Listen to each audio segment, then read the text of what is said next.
Olá, bom dia para você aí de casa. Seja bem-vindo a mais um culto para a honra e glória do nosso Deus. Que o Senhor Deus te abençoe e te guarde, você e sua família. Bom dia, Escola de Profetas. Bom dia. Que alegria estarmos juntos aqui mais um dia. Bom dia, meu bem. Que alegria estar com você hoje aqui. Tá vendo? Bom dia, irmãos. Bom dia para você que está em casa, seja muito bem-vindo, que seu coração possa se encher de alegria e de esperança nesse dia. Que coisa boa, né? Com essa alegria, nós vamos agora nos ajoelhar para falar com nosso Deus. Eu convido você aí de casa também. Tem um ditado que diz: de joelho é melhor, então vamos nos ajoelhar. Senhor Deus, é no nome do nosso Senhor e Salvador Jesus Cristo, nosso sumo sacerdote, que nós estamos aqui de joelhos, agradecido pela Tua misericórdia, Senhor. Mais um dia o Senhor nos concede. Pai querido, que neste dia, Pai, o Senhor nos encha do Teu Espírito Santo. Nos ajude, ó Pai, a ouvir as instruções do Teu Santo Espírito para que possamos fazer só a Tua vontade. Amém. E não a nossa, Senhor. Por favor, tem misericórdia de nós para que possamos fazer sempre aquilo que Te agrada. Abençoa cada família que está assistindo esse vídeo. Abençoa essa escola de profeta cada vez mais, que nós possamos, ó Deus, refletir o Teu amor, o Teu caráter. Muito obrigado. Aceita, Senhor, nossos hinos e louvores que iremos entoar a Ti. Em nome de Jesus. Amém. Amém. Vamos então agora adorar ao Senhor através de um hino muito bonito que fala sobre a voz de Jesus, falando comigo, falando com você. Você já ouviu a voz de Jesus? Jesus tem várias maneiras de falar. Mas nós vamos cantar esse hino em adoração ao nosso Deus agora. Vamos cantar juntos? Hino de número 152, a voz de Jesus.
Você gostaria de continuar ouvindo a voz de Jesus pela eternidade toda? Então conte para os outros o que Jesus tem feito na sua vida. Compartilhe esse vídeo para que outras pessoas possam sentir a presença de Deus também. Amém, amém. Tem uma pessoa, meu bem, lá no Ceará, a irmã Dora, ela tem compartilhado esses vídeos. É mesmo? Ela compartilha e diz que ela é uma missionária, leva muita gente aos pés de Jesus. Eu quero mandar um abraço para a senhora, irmã Dora, que assiste esses vídeos e tem mandado para todos os seus contatos. E eu ouvi dizer que são muitos. Que Deus te abençoe e abençoe cada um dos seus amigos, não só da irmã Dora, mas de todos que estão aí do outro lado assistindo e compartilhando. E nós, como sempre, vamos agora gravar, na nossa mente, decorar esses versos que são tão preciosos. Continuamos ainda no verso, no livro de Atos 20, do versículo 28 ao 30, nós iremos agora, mais uma vez, citarmos para ficar gravado em nossa mente e no nosso coração. Vamos lá? Meu amor vai contar até 3 e começaremos. Vamos lá, todos juntos. 1, 2, 3. Atos 20, do 28 ao 30. Olhai, pois, por vós e por todo o rebanho, sobre que o Espírito Santo vos constituiu bispos, para apacentardes a igreja de Deus, que ele resgatou com seu próprio sangue. Porque eu sei isto que, depois da minha partida, entrarão no meio de vós lobos cruéis, que não pouparão o rebanho, e que de entre vós mesmos se levantarão homens que falarão coisas perversas, para atraírem os discípulos após si. Atos 20, do 28 ao 30. Atos 20, do 28 ao 30. Olhai, pois, por vós e por todo o rebanho, sobre que o Espírito Santo vos constituiu bispos, para apacentardes a igreja de Deus, que ele resgatou com seu próprio sangue. Porque eu sei isto que, depois da minha partida, entrarão no meio de vós lobos cruéis, que não pouparão ao rebanho, e que dentre vós mesmos se levantarão homens que falarão coisas perversas, para atrair os discípulos após si. Atos 20, do 28 ao 30. Atos 20, do 28 ao 30. Olhai, pois, por vós e por todo o rebanho, sobre o que o Espírito Santo vos constituiu bispos, para apacentardes a igreja de Deus, que ele resgatou com seu próprio sangue. Porque eu sei isto que, depois da minha partida, entrarão no meio de vós lobos cruéis, que não pouparão ao rebanho, e que de entre vós mesmos se levantarão homens que falarão coisas perversas, para atraírem os discípulos após si. Atos 20, do 28 ao 30. Que coisa boa é gravar a palavra de Deus no coração. E agora nós vamos ter a oportunidade de aprender muito mais através desse lindo estudo que nós vamos ter da palavra de Deus agora. Não é? Amém. Louvado seja Deus. Que Deus te abençoe. Antes de irmos para o estudo, eu quero convidar você que não lê antes. Você tem que acompanhar esses vídeos, mas você já tem que ter lido esses capítulos e versículos. Se esforce para isso, porque quando você for assistindo, você pode ir comentando lá o que você entendeu. Comenta. No final de cada vídeo aparece o que nós vamos ler amanhã, não é isso, meu bem? Isso. Então, vai comentando aí o que você aprendeu nesse estudo bíblico. Muitas pessoas têm nos agradecido por esses vídeos, mas comenta o que você aprendeu, que é muito importante. Um bom dia e um bom estudo. Até a próxima. Bom dia.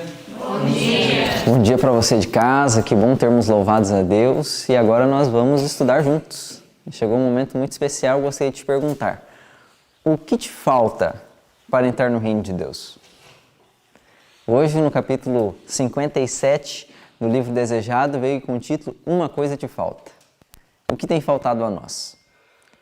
E que a história de hoje, então, do Desejado, possa responder essa pergunta para que não falte nada, para que nós possamos estar, então, realmente de acordo com aquilo que Deus espera de nós.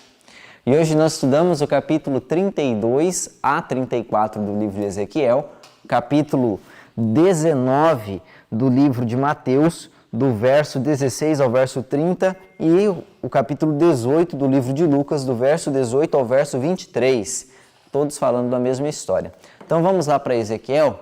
Lá em Ezequiel nós vamos ver o relato, um lamento que é feito então a respeito do rei do Egito, de Faraó, e ali nesse capítulo vem mostrando o quão inútil é a vida de alguém que não atenta para as coisas do Senhor ou até combate contra Deus, não dá atenção, não dá ouvido. No capítulo 32, Deus vem falando qual seria então a punição que Deus traria sobre aquela nação justamente por ter desobedecido a Deus. E muitas coisas que acontecem hoje em nosso mundo também são resultados da desobediência, da rejeição de Deus, a algumas consequências. E uma das consequências que Deus traria sobre eles, lá no verso 11 do capítulo 32, vai dizer assim: porque assim diz o Senhor Deus, a espada do rei da Babilônia virá sobre ti. E aí ele vem falando que o castigo dele seria infligido pelo rei da Babilônia. E nós já vimos em estudos atrás de que o rei da Babilônia foi também utilizado por Deus para infligir juízo sobre o seu próprio povo, sobre o povo de Israel. Então Deus se utilizou de Nabucodonosor, um tempo de sua vida, para infligir juízos sobre algumas nações, inclusive sobre o seu próprio povo. Então Deus permite que às vezes nós passemos por algumas dificuldades para que a gente acorde, para que a gente desperte para a vida, para a realidade e para que as pessoas percebam que uma coisa falta ainda. Já no capítulo 33, aqui ele vem dizendo a respeito de um trabalho que nós fomos também chamados a desenvolver. Para que nós somos chamados? Nós fomos chamados também para sermos atalaias. E aqui ele vem trazendo qual é o dever de um atalaia, o que o atalaia não pode deixar de fazer. O atalaia tinha que ficar então nos muros da cidade e ficar de vigia. Se acaso visse alguma movimentação estranha ou visse algo se arregimentando contra a cidade, ele tinha que soar a trombeta para despertar as pessoas do iminente perigo. E aqui ele vem dizendo de que quando o atalaia ele então não prestava esse serviço, então ele cairia sobre grande culpa, sobre condenação, porque não fez o seu papel de avisar. E aí o verso 7 e o verso 8 nos colocam dentro dessa condição. Olha só o que diz o verso 7 e o verso 8 do 33. A ti, pois, ó filho do homem, te constituí por atalaia sobre a casa de Israel. Tu, pois, ouvirás a palavra da minha boca e lhe anunciarás da minha parte. Se eu disser ao ímpio, o ímpio certamente morrerás. E tu não falares para dissuadir ao ímpio de seu caminho, morrerá esse ímpio na sua iniquidade. Porém, o seu sangue eu requererei da tua mão. Mas, se advertires o ímpio do seu caminho, para que dele se converta, e ele não se converter do seu caminho, ele morrerá na sua iniquidade. Mas tu livraste a tua alma. Então, o verso 7 veio dizendo que Deus havia constituído o profeta ali como atalaia. E Deus nos constitui também como atalaias no momento em que vivemos. E temos que estar, então, apercebidos com o tempo, com os perigos que estamos vivendo, com os pecados que são cometidos, para que, em momento oportuno, nós possamos, então, dar o sonido certo na trombeta, para que pessoas sejam salvas, resgatadas, deixem sua vida de pecado e se unam a Deus. E se negligenciarmos nossa parte, pessoas irão morrer, mas Deus vai requerer de nossa mão o sangue dessa vida dessas pessoas. Então é uma obra muito difícil, muito exigente ser um atalaia, mas Deus nos chamou para ser. E Deus anda conosco. E essa é a certeza que vem no capítulo 34 de Ezequiel, onde ele vem falando que além de atalaia, os seus servos também eram postos como pastores do rebanho e teriam que cuidar então dessas ovelhas. Mas eles, o povo de Israel naquele momento, os líderes não se encontravam como pastores do rebanho, não, pelo menos não pastores bons. O verso 8 do capítulo 34 vai dizer assim: Vivo eu, diz o Senhor, que porquanto as minhas ovelhas foram entregues à rapina, as minhas ovelhas vieram a servir de pasto para as feras do campo, por falta de pastor. Os meus pastores não procuraram as minhas ovelhas, e os meus pastores apacentaram-se a si mesmos, e não apacentaram as minhas ovelhas. Então esse era um outro chamado para o povo. Além de atalaia, eles tinham que ser pastores, tinham que cuidar do povo. E o atalaia, ele tinha um dever, e se negligenciasse, aquele dever seria ruína para as outras pessoas, e assim também, negligenciando esse dever de pastor, seria também de ruína para as pessoas e também infligiria condenação para si próprio. Então, Deus aqui vem dizendo que essas ovelhas, elas não ficariam à mercê desses maus pastores. Deus nos coloca sobre a responsabilidade de cuidarmos de seus filhos. Mas se nós negligenciarmos esse dever, os filhos dele não são abandonados. Ele mesmo cuida, mas ele nos coloca na obra. E quando nós negligenciamos, há uma perca. Mas a principal perca é para nós. Porque o verso 11 vai dizer assim, do capítulo 34. Porque assim diz o Senhor Deus: Eis que eu mesmo, procurarei pelas minhas ovelhas e as buscarei. Ele diz, olha, se você negligenciar a sua obra como pastor, eu busco a minha ovelha. Eu tenho meios para resgatar. Agora, a negligência de você não ter buscado, aí você que vai sofrer. Então Deus nos chamou para uma obra. E se nós deixarmos de fazer, a obra continua. Mas os mais prejudicados em não desenvolver a obra que Deus nos chamou somos nós mesmos. Por mais que o mundo sofra, mas Deus tem outros meios para conduzir o seu rebanho. E o verso 14 vai dizer como Deus iria cuidar então dessas ovelhas. Em bons pastos as apacentarei. Também o verso 15. E eu mesmo apacentarei as minhas ovelhas, e eu as farei repousar, diz o Senhor. Então, nós vimos a nossa responsabilidade e também o cuidado de Deus. Deus cuida de nós e Deus cuida de todas as pessoas. E Deus, diante do chamado que fez a nós, se nós negligenciarmos, Ele segue avante. Mas é com risco, então, de nossa própria vida, e que nós não venhamos a cometer isso. Que nós possamos desenvolver com fidelidade tudo aquilo para o qual fomos chamados, que esse propósito possa se executar em nós. E agora nós vamos então lá para o capítulo 19 de Mateus, juntamente com o capítulo 18 de Lucas e o capítulo 57 do livro Desejado de Todas as Nações, com o título Uma Coisa Te Falta. Ouvindo esse título, você já imagina quem seja, qual história vai retratar esse capítulo? O jovem rico. Uma coisa faltava àquele jovem. É isso que nós vamos ver agora. Então, no capítulo 19 do livro de Mateus,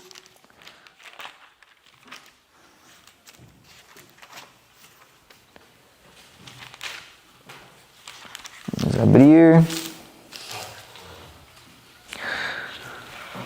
E o verso 16 inicia a nossa história, dizendo assim: E eis que alguém, aproximando de Jesus, disse-lhe: Bom mestre, que bem farei para conseguir a vida eterna? Então, chegou um jovem diante de Jesus e lhe perguntou: Bom mestre, o que eu tenho que fazer de bom para que eu vá para o céu? O que eu tenho que fazer de bom para que eu esteja em teu reino que o Senhor está instituindo? E aí inicia então a história deste jovem que estava querendo ter a presença de Jesus e querendo ter sim o reino de Deus. Ele queria, ele estava buscando, ele estava desejoso disso. E o livro Desejado de Todas as Nações veio trazendo um pouco sobre a realidade desse jovem. Que esse jovem, ele era alguém influente na nação, ele era um príncipe em Israel. Então ele era alguém de muita condição e alguém muito conhecido.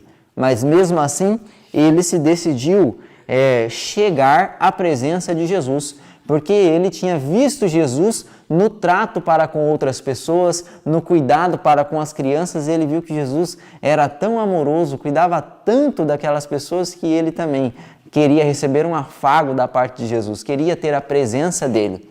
E ele busca a Jesus querendo verdadeiramente ser discípulo de Cristo. Ele queria ser um seguidor de Jesus. E Jesus diz, quando olha para esse jovem com o coração ali sincero, realmente buscando, perguntando de todo o coração, fazendo aquela pergunta, Jesus olha para ele e o ama. E anseia ter a presença daquele jovem como um de seus seguidores, como um de seus discípulos. Fala que o mestre até vislumbra o que aquele jovem poderia se tornar na causa, com todos os dotes naturais e adquiridos por ele, por toda a influência, por aquilo que aquele jovem era. Jesus passa então a ansiar também a presença dele. Desejava então a presença de Jesus. E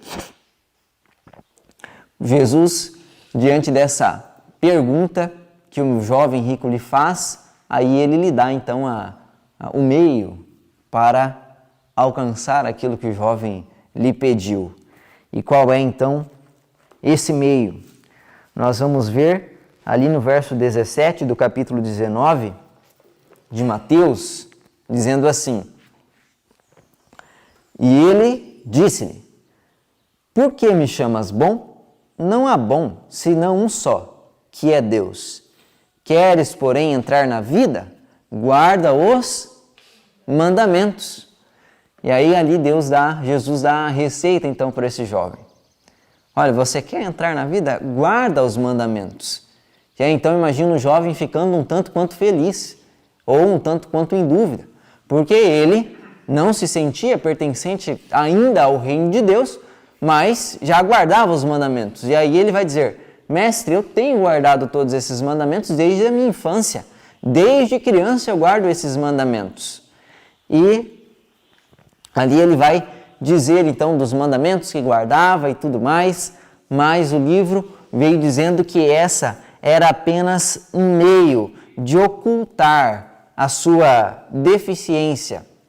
Olha só o parágrafo que vai dizer, começa assim o parágrafo: Cristo foi atraído para esse jovem. Sabia ser ele sincero em sua declaração: tudo isso guardei desde a minha mocidade. O Redentor almejou criar nele aquele discernimento que o habilitaria a ver a necessidade da devoção da alma e da bondade cristã. Anelou ver-lhe um coração humilde e contrito, consciente do supremo amor a ser dedicado a Deus e ocultando a própria deficiência na perfeição de Cristo. Quando Cristo olha então para aquele jovem, ele vê que é sincero o seu desejo e anela dar algo para aquele jovem que ele ainda não o possuía. E Jesus olhava para aquele jovem e diante daquelas palavras desejava tornar aquele jovem um representante seu, um espelho que refletisse então a sua semelhança em sua vida, demonstrando a Cristo na vida também das outras pessoas. E Jesus ali vai apresentar então princípios do reino, que lhe tornariam então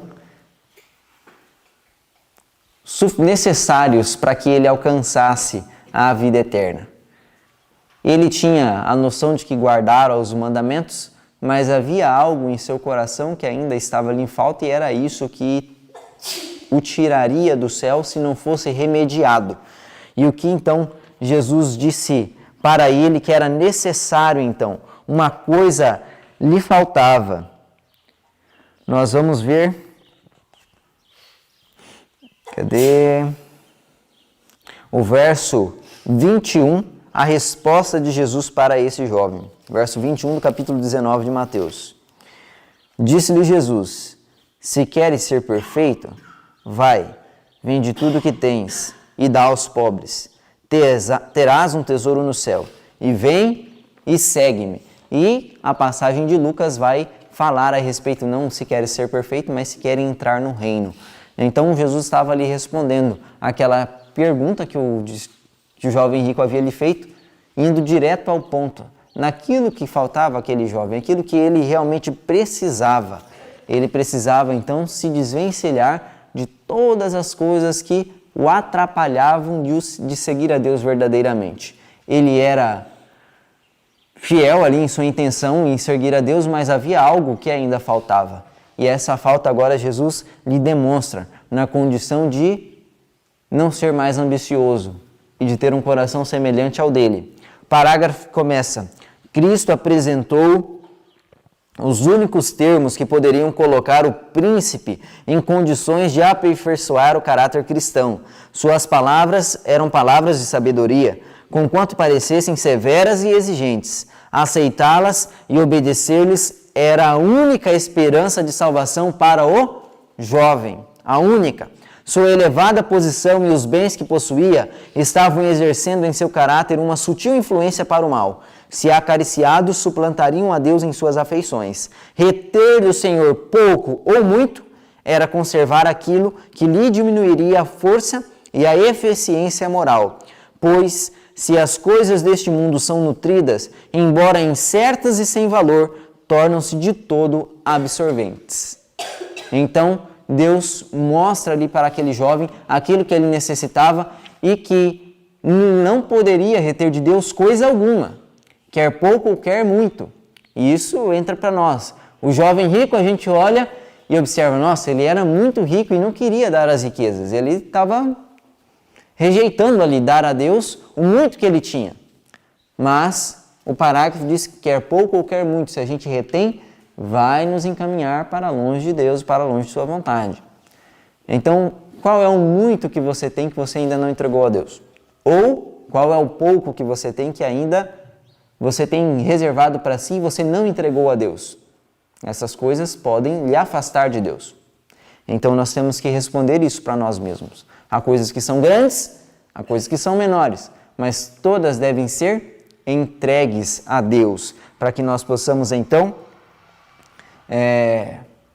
apreciar de maneira verdadeira aquilo que Ele tem para nos oferecer e não sermos então, ficarmos iludidos com as coisas passageiras desse mundo.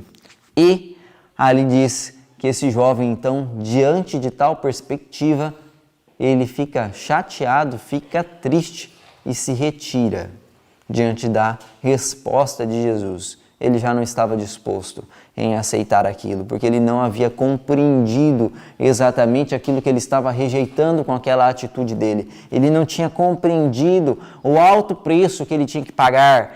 O parágrafo começa: o príncipe foi pronto em discernir o que as palavras de Cristo envolviam e ficou triste. Houvesse compreendido o valor do dom oferecido e desde logo se teria alistado entre os seguidores de Cristo. Ele não entendeu exatamente o tamanho do dom, o tamanho da dádiva que o céu, que Jesus estava lhe oferecendo. E por isso teve a coragem de rejeitar. Nós só rejeitamos as coisas de Deus quando a gente não compreende exatamente tudo aquilo que Ele está nos oferecendo, qual o dom que Ele tem para nos oferecer. As dádivas, não tem como contemplar o céu e coisas grandes e se perder com coisas pequenas dessa terra. Ellen White, até quando viu então, em visão as glórias da nova terra, ela fala que esse mundo perdeu o valor, perdeu o sentido, tudo era escuro, não desejava mais viver aqui, queria ir logo para este novo país. E é assim conosco também, se nós vislumbramos de maneira correta as coisas celestiais, as coisas terrenas perdem seu brilho. E essa resposta, essa atitude, então, do príncipe lhe demonstrou, então, de que ele realmente não era alguém que guardara os mandamentos. Ele se encontrava na posição de alguém que era um idólatra. Ele adorava as riquezas mais do que adorava a Deus. E aí ele se retirou triste. Ele não era um guardador dos mandamentos. E isso lhe afiguraria então a perca então de sua vida. E no parágrafo começa sua afirmação de haver observado a lei divina era um engano, mostrou que as riquezas eram seu ídolo. Um pouco mais adiante, no mesmo parágrafo, vai dizer: renunciar ao tesouro terrestre, que era visível, pelo celestial, que não podia ver, era arriscar demasiado. Recusou o oferecimento da vida eterna e foi embora. E haveria o mundo, daí em diante, de receber sempre o seu culto. Quando o jovem então deixa a presença de Jesus, o deixa então para a perdição. E dali em diante, o mundo lhe receberia a homenagem. Agora ele viveria realmente para as riquezas que ele havia possuído. Então, que triste foi aquela recusa de não entregar tudo ao Mestre e de não conseguir apreciar as riquezas que, para nós, neste momento, são invisíveis. Não conseguir fazer essa troca do visível para o invisível. E nós temos que contemplar, viver pela fé, vislumbrando o invisível, para não sermos, então, tolhidos pelas coisas que nós vemos, pelas coisas que nos atraem, para que nós não venhamos a perder a presença de Jesus, como esse jovem perdeu, e não somente perder a presença de Cristo por um momento, mas perder a presença de Cristo para todos sempre. Que Deus nos livre disso, que nós possamos entregar tudo o que temos, tudo o que somos em suas mãos. E, para nós irmos para o final de nosso estudo, acho que o parágrafo começa: o trato de Cristo para com o mancebo é apresentado como lição objetiva. Deus nos deu a regra de conduta que cada um de seus servos deve seguir. É obediência à sua lei, não somente a obediência formal, mas a que penetra na vida e se demonstra no caráter. Deus estabeleceu sua norma de caráter para todos os que quiserem tornar súditos de seu reino. Unicamente os que se tornarem co-obreiros de Cristo, só os que disserem: Senhor, tudo quanto possuo e sou te pertence, serão reconhecidos como filhos e filhas de Deus. Todos devem considerar o que significa desejar o céu e todavia voltar as costas em face das condições estabelecidas. Pensai no que significa dizer não a Cristo. O príncipe disse: não te posso dar tudo. Diremos o mesmo? O Salvador se oferece para participar conosco na obra que nos deu a fazer. Propõe servir-se dos meios que Deus nos deu para levar avante sua obra no mundo. Unicamente por essa maneira nos pode Ele salvar. Que nós possamos não dizer não para Cristo, mas permitir que Ele nos mostre aquilo que ainda há de falta em nós, para que nós possamos renunciar, deixar para seguir a Ele com o coração livre de qualquer impedimento. Que Deus possa então responder na vida de cada um de nós neste dia. O que nos falta para herdar o reino de Deus? O que temos de falta? O que precisamos? Assim como Ele respondeu de maneira direta para aquele jovem, Ele pode responder para cada um de nós. E que o Espírito Santo faça isso em nossa vida e que quando Ele nos responder, nós possamos viver de acordo, então, com a orientação de Cristo. Vamos orar, então, neste momento, pedindo a companhia dEle durante esse dia?